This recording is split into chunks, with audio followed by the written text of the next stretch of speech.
Olayapmi? Oyog'i bor ekan. Bozorlab beramiz deb, shu o'rtog'imiz o'zlariniki ekan, qaynasi, farzandlari o'g'lanar ekan.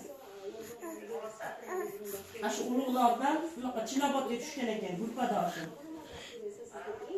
Shu xolamlarnikidan kelyapti, mana qizni ovolaymi, bolasi bilan issiqda turib ekan, bo'ldi, ovolavering desam, gulpadoshim ekan.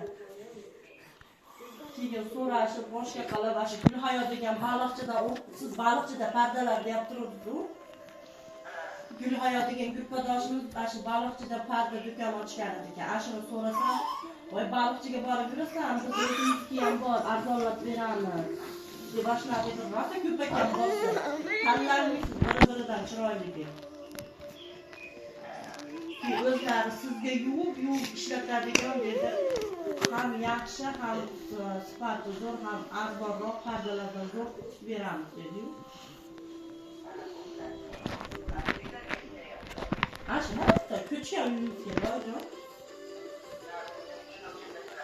Iya, hali pardaga mos qanaqa bo'lgan, polini yangilash kerak, boshqa bo'lish kerak. Ha, dada.